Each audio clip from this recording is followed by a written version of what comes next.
título del tema del día de hoy es Yo soy el juez.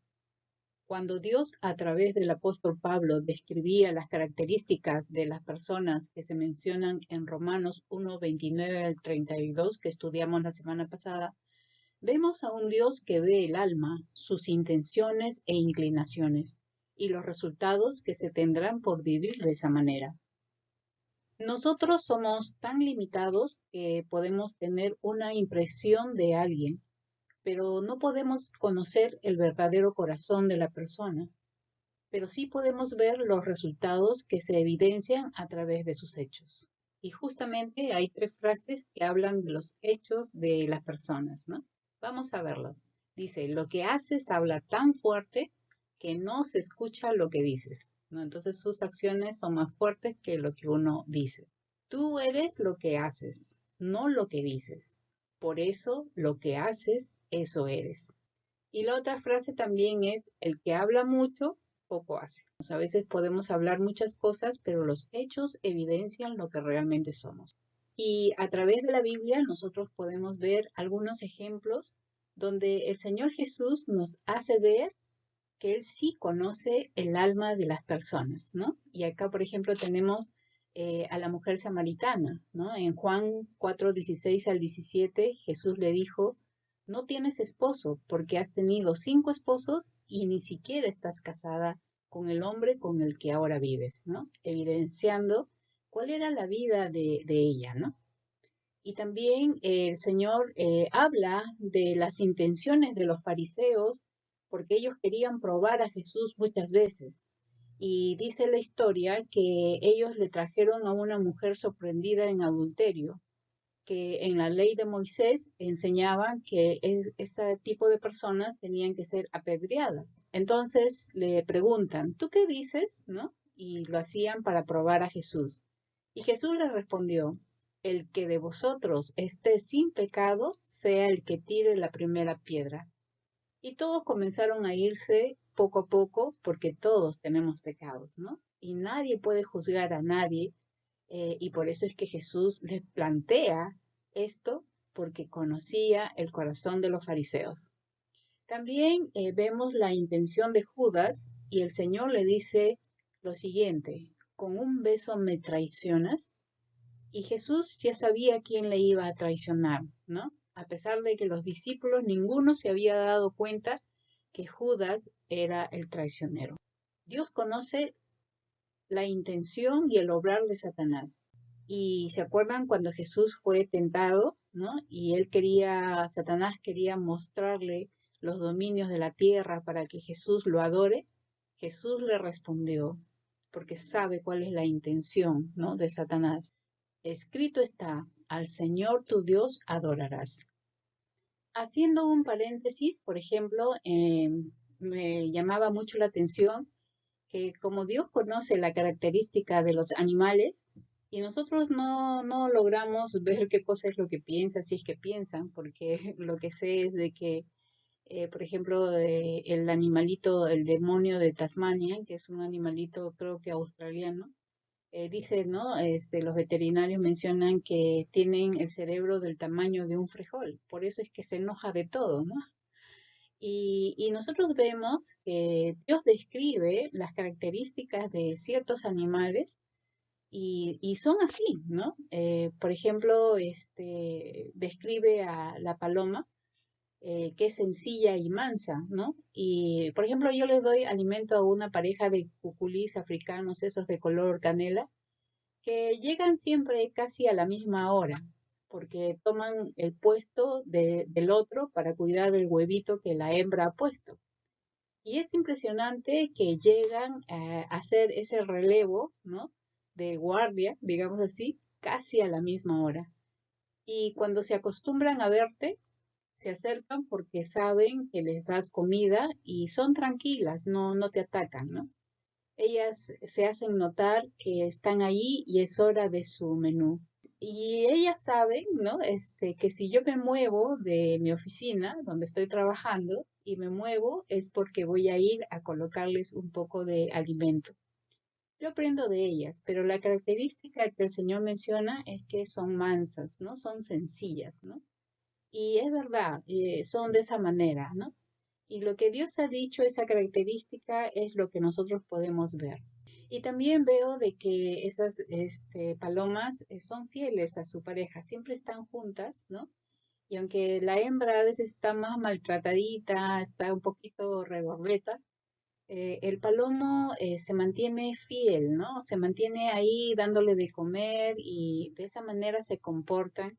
Y es impresionante ver, ¿no? En su sencillez, son muy tranquilas en ese aspecto. Y también Dios describe, por ejemplo, desde Génesis menciona la característica de la serpiente, que es astuta, que es alerta, ¿no? Está siempre alerta, es hábil, ¿no? Más que todos los animales. Entonces nosotros podemos ver también de que estar cerca de una serpiente es bastante peligrosa, ¿no? Porque son muy astutas y en cualquier momento, cuando tú de repente estás distraída por segundos, puede picarle, que es lo que ha pasado en la África o en las zonas donde hay este tipo de animal.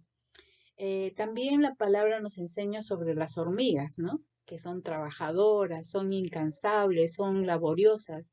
Y como dicen proverbios, dice, ve a la hormiga, oh perezosa, mira sus caminos y sé sabio, ¿no? La cual no teniendo capitán, ni gobernador, ni señor, prepara en el verano su comida y llega en el tiempo de la siega su mantenimiento. Y esto lo vemos en Proverbios 6, del versículo 6 al 8. Habla también del caballo, ¿no? Y habla de su fuerza, y eso lo vemos en Salmo 147:10. Pero también habla de la avestruz, ¿no?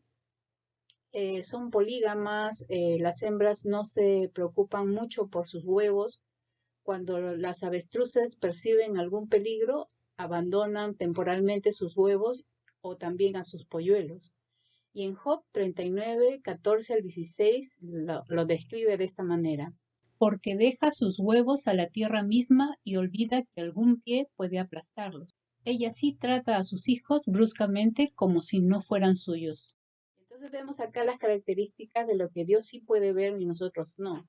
Pero algo interesante que Él realmente discierne nuestros corazones y sabe cuál es el estado de nuestra vida delante de Él, ¿no? Entonces, si nosotros no podemos ver realmente la situación de otra persona y a veces solamente tenemos impresiones y a veces por las primeras impresiones emitimos un juicio, la palabra en Romanos 2:1 nos menciona, tal vez crees que puedes condenar a tales individuos, pero tu maldad es igual que la de ellos y no tienes ninguna excusa. Cuando dices que son perversos y merecen ser castigados, te condenas a ti mismo, porque tú que juzgas a otros, también practicas las mismas cosas. Y sabemos que Dios, en su justicia, castigará a todos los que hacen tales cosas. Tú, que juzgas a otros por hacer esas cosas, ¿cómo crees que podrás evitar el juicio de Dios cuando tú haces lo mismo? Entonces lo que el Señor nos está enseñando aquí es que no juzguemos, ¿no? La descripción que Dios nos da en el versículo que acabamos de leer no es para que nosotros juzguemos o condenemos a las personas, porque como veíamos en el texto, podemos creer que somos mejores que ellos. Pero el Señor afirma que nuestra maldad es igual que la de ellos y no tenemos excusa, no tenemos justificación. No podemos justificarnos porque el pecado es pecado, ¿no? Cuando Dios señala nuestra maldad, nos está guiando a observar nuestro propio corazón antes justamente de emitir un juicio. Pero Dios mismo da el resultado de cómo está nuestra vida, porque menciona que nuestra maldad es igual que la de ellos. Y aquí veremos lo que realmente significa la palabra maldad. Me ponía a pensar un poco qué realmente significa la maldad, porque cuando Dios le dijo a Adán y Eva que conocerás la ciencia del bien y del mal, realmente Adán y Eva conocieron la maldad. Y vamos a ver en el original hebreo cuál es la palabra y cuáles son los derivados y el significado profundo de esta palabra. La maldad viene justamente de la palabra hebrea nebalaj y significa lo siguiente. En primer lugar, significa maldad, significa vileza, ¿no? Abominación, afrentosamente, crimen, despropósito, infame, mezquindad.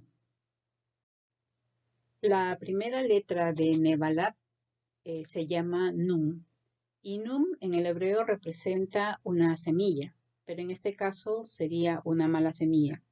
En el antiguo hebreo está representada esta letra también por un esperma, y el esperma representa que cuando se une al óvulo, pues fecunda a un bebé. Por eso es que esta palabra Nebalab habla de una continuidad, pero si hablamos en el contexto de una mala semilla, de la maldad, quiere decir que la maldad ha tenido una continuidad hasta el día de hoy. Nosotros sabemos que cuando Dios le dijo a Adán y Eva de que conocerán el bien y el mal, hemos conocido el mal, ¿no? Entonces, por eso es que hay una continuidad de generación en generación. Y también habla de una evidencia de un fruto malo, porque al haber una continuidad siempre hay un resultado, y por eso es que hay una evidencia y se puede ver esa mala semilla a través del fruto. Pero también esta letra también habla de una herencia. Por eso muchas veces se dicen, así como es su papá, así es el hijo, ¿no? Porque muchas veces ese mal se traslada a las generaciones, ¿no? Y se van repitiendo patrones de conducta y a veces uno dice de dónde salió y es de esa continuidad de una mala semilla. Y acá podemos ver, ¿no? Que en Jesucristo hay una buena semilla que entró a nuestras vidas a través de Él y es la que debemos cuidar y alimentar cada día con todo lo que viene de parte de Dios. La segunda letra es un bet, que significa casa. Quiere decir que la maldad mora o habita en la vida de una persona. Y la maldad que uno permite que habite en su corazón es como un inquilino que se alimenta solamente con los malos deseos de pecado que hay en nosotros. Y todo deseo de pecado es cuando queremos agradarnos a nosotros mismos y no a Dios. La tercera letra es el Lamet, que significa instrucción. Pero el malo usa la instrucción para desviar a uno de la verdad. Es lo que pasó con Eva, ¿no? Al entrar la semilla de maldad en su vida, ella instruyó a su esposo para que Adán infringiera el mandato de Dios. Bueno, aquí vamos a hacer un alto y sería bueno poder analizar nuestra vida y ver de qué manera nosotros estamos de repente instruyendo o permitiendo dentro de nuestra familia que ellos rompan los principios de Dios y nosotros somos los que estamos influenciando de alguna otra manera. Entonces vas a apuntarlo en tu cuaderno y vas a marcar con un check de qué manera estás influyendo, de qué manera estamos permitiendo algunas cosas. Uno, dejarlos mucho tiempo expuestos a las redes contaminando sus mentes. Dos, dejar que estén ocupados a hacer las tareas del colegio o de otra institución más que tener un tiempo a solas con Dios. Tres, dejar que te respondan mal. Cuatro, dejar que no cumplan sus responsabilidades dentro del hogar, creando hijos ociosos o poco serviciales. 5. No integrarlos en los cultos o programas regulares de la iglesia, cortándole la posibilidad que puedan crecer en su fe. 6. No tener cuidado de reaccionar mal delante de tu familia, ya sea con palabras, gestos y malas reacciones. 7. No disciplinarlos a tiempo, pasando por alto la falta cometida. 8. Dejar que los hijos estén metidos en sus cuartos por horas creyendo que tienen derecho a hacerlo. 9. Permitir relaciones tóxicas con vecinos o amigos de la red. 10. No hablar claramente con ellos cuando han cometido una infracción contra Dios. Bueno, vas a poner un check, eso lo vas a marcar en tu cuaderno y vas a mencionar en tu tarea que en qué estás instruyendo mal a tu familia o permitiendo pecados en tu hogar o en tu relación con algún amigo, amiga o vecino. La última letra de la palabra que estamos aprendiendo de Nebalab es el Hei. Estamos estudiando la palabra maldad. Y el Hei representa una puerta abierta. Entonces, En algún momento las personas abren una puerta y al hacerlo entra ese inquilino de la maldad y vive como Pedro en su casa porque nosotros permitimos que haga muchas cosas, ¿no? Y eso se ve a través de las acciones. Entonces, si hemos estudiado la palabra maldad y de repente nos vemos identificados todavía en algunas actitudes que tenemos, no podemos juzgar, ¿no? Por eso es que no tenemos ese derecho de juzgar a nadie. El juicio solamente le corresponde a Dios según lo que hemos leído. Ya llegará el momento en que el creyente va a juzgar a los ángeles, como dice 1 Corintios 6:3, pero eso va a ser en el tiempo que Dios lo determine. Por ejemplo, en esta imagen dice lo siguiente, es una frase que me gustaría que también la consideres. No juzguemos a las personas cuyas cargas no has llevado.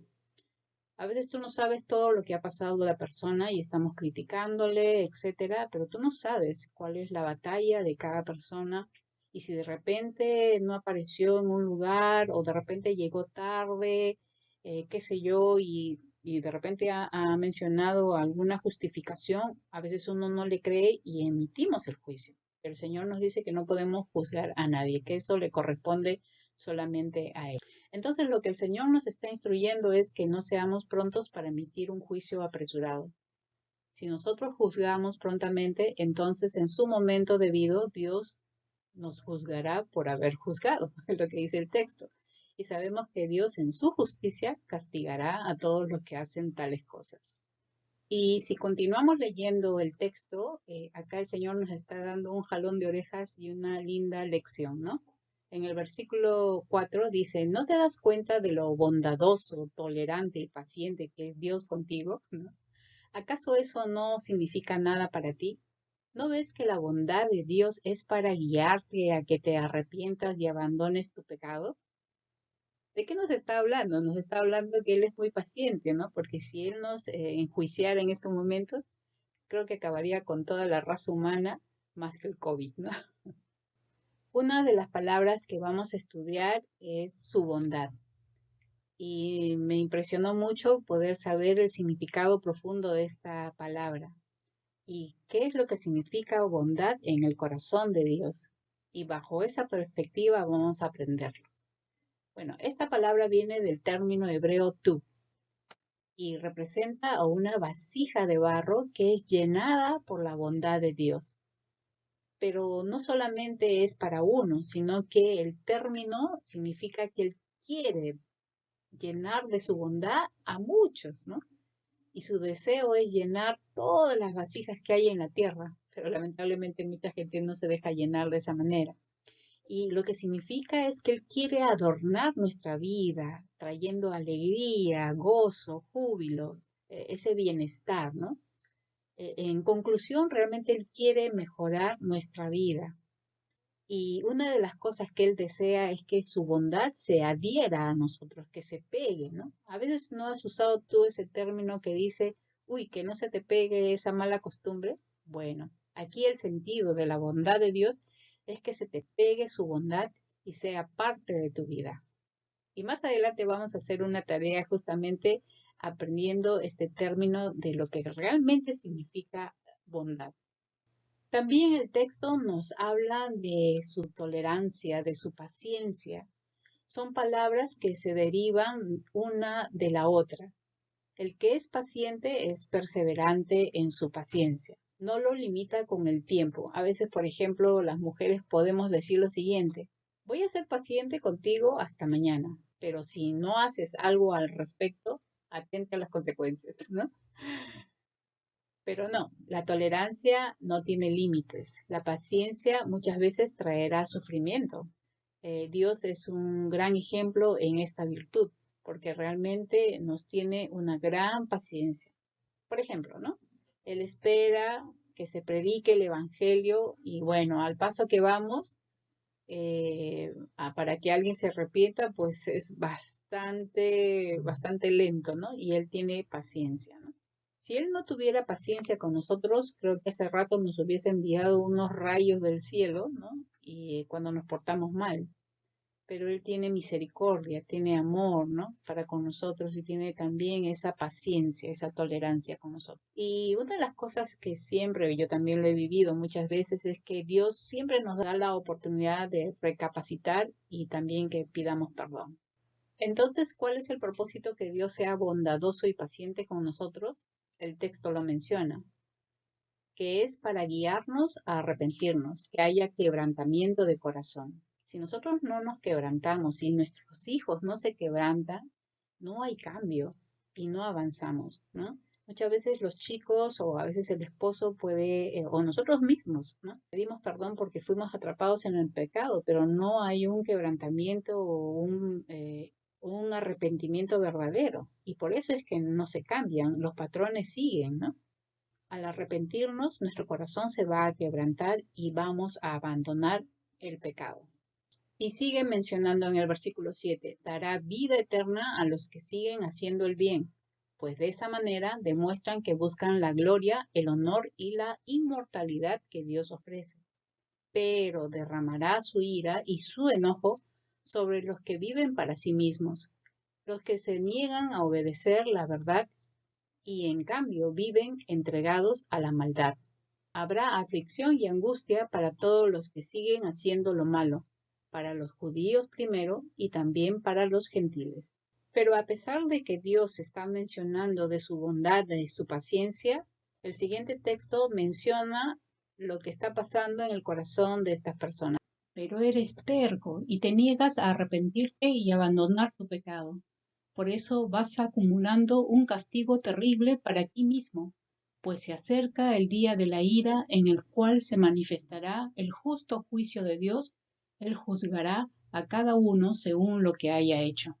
Esta carta está dirigida a la iglesia de Roma y el Señor está describiendo cómo son.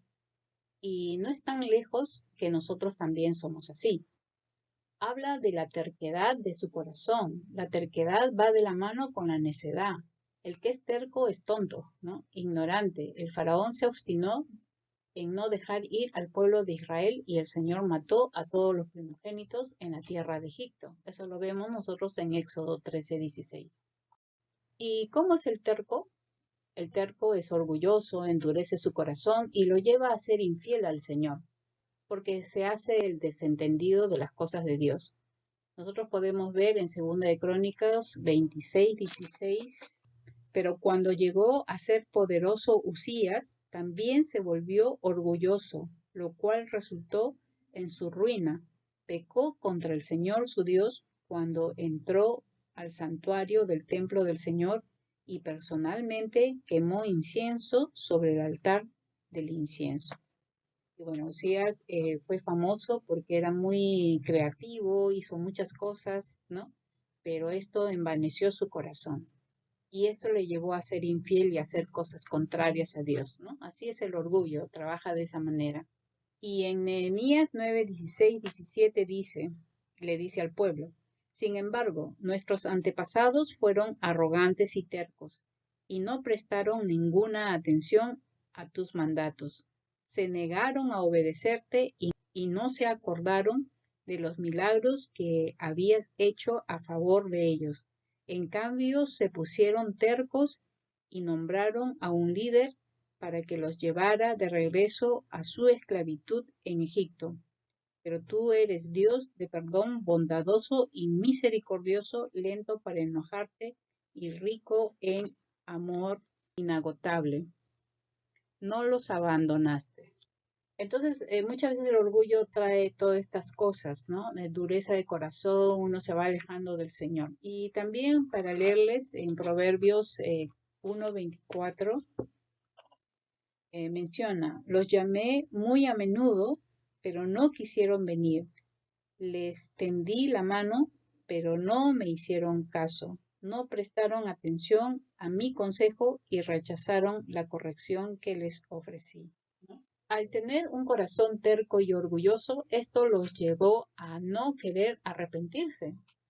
No abandonaron su pecado y lo único que hicieron fue acumular pecado tras pecado, endeudándose de esa manera con Dios. Por eso en el día del juicio, lamentablemente, todo este mal que permitimos va en descuento de nuestra bendición, porque habrá un resultado. Dios es paciente y muestra su gracia, pero cuando Él venga por segunda vez, Él vendrá como juez y todos tendremos que dar cuenta delante de Él. Como dice el texto, Él juzgará a cada uno según lo que haya hecho. Y en el versículo 8 dice, derramará su ira y enojo sobre los que viven para sí mismos, los que se niegan a obedecer la verdad y en cambio viven entregados a la maldad. Y en el versículo 9 nos dice, habrá aflicción y angustia para todos los que siguen haciendo lo malo, para los judíos primero y también para los gentiles. Y en el versículo 10 menciona, pero habrá gloria, honra y paz de parte de Dios para todos los que hacen lo bueno, para los judíos primeramente y también para los gentiles. Pues Dios no muestra favoritismo. Entonces en este último versículo está hablando de una recompensa. Dará vida eterna a los que siguen haciendo el bien. Pero no es el bien que nosotros pensábamos o que muchas veces hemos hecho, sino de acuerdo a la bondad de Dios que hemos visto y hemos estudiado. De esta manera demostramos que realmente buscamos darle la gloria a Dios, agradándole en todo, darle el honor, teniéndolo presente en todo. Dios nos va a honrar y también nos va a dar paz. Y esto va a ser para los judíos y también para los gentiles, porque todos llegaremos a ser un pueblo, ¿no? De una misma familia salvada por la obra redentora y completa de Jesucristo. Por eso, como tarea, ahora que hemos entendido lo que realmente es hacer el bien conforme a la perspectiva de Dios, y el Señor ha llenado tu vasija de sus bondades, de su misericordia, de su paciencia, de su amor, de su bondad, de su fe, de la fe también. Y hemos visto que esa bondad lo hace por muchos, pero nosotros somos testigos de esa bondad real de Dios para con nuestras vidas. Por eso es que la tarea es de que pienses en 3 personas a quien deseas bendecir, adornar su vida, ¿no? A través de lo que Dios está haciendo en tu vida. Y a quienes les darás bienestar con lo que hagas por ellas. Entonces, describe en tu cuaderno qué pensaste hacer y bueno, después cuando lo estés ejecutando te vas a tomar algunas fotos y lo vas a enviar. Dios te va a usar para bendecir a otros, pero a la vez se va a agradar de ti, porque lo que llegues a hacer con todo tu corazón será una expresión de adoración para Él. Que el Señor te bendiga y te use.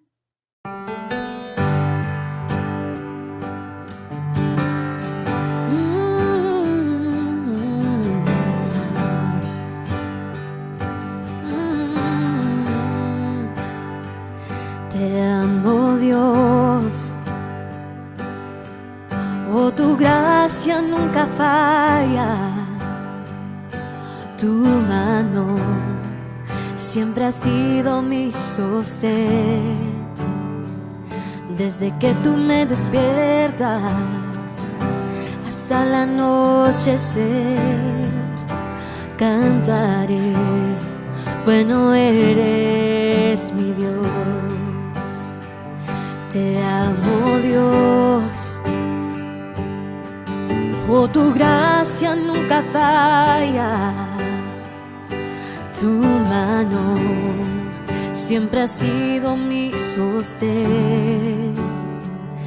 Desde que tú me despiertas hasta el anochecer, yo cantaré, bueno eres mi Dios. Tú has sido fiel toda mi vida, llenas mis días de tu gran bondad,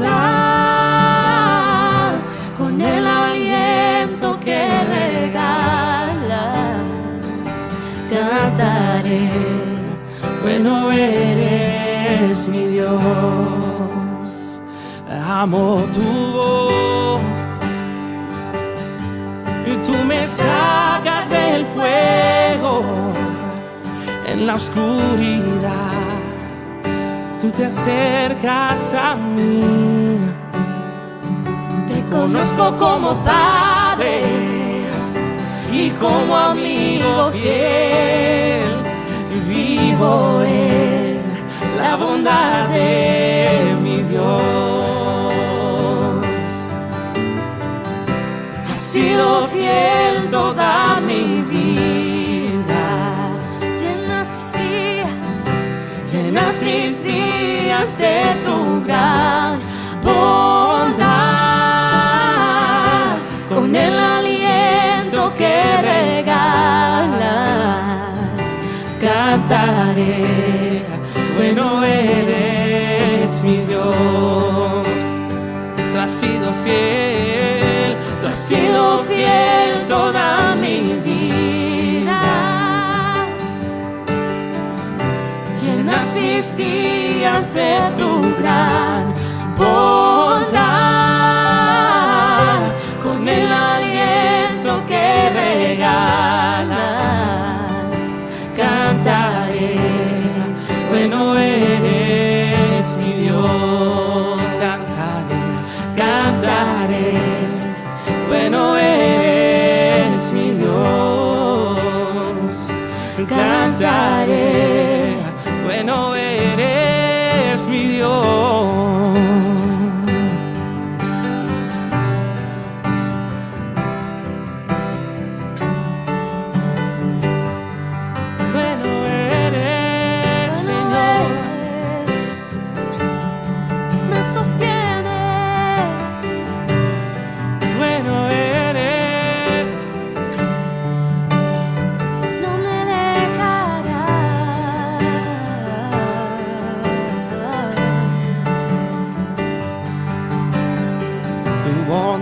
Me persigue hoy y siempre me seguirá.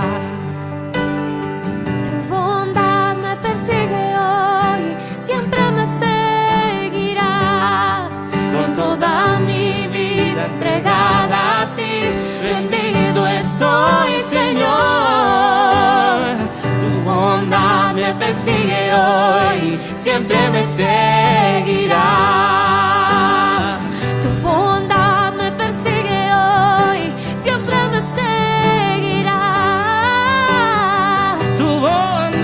Persigue hoy y siempre me seguirás.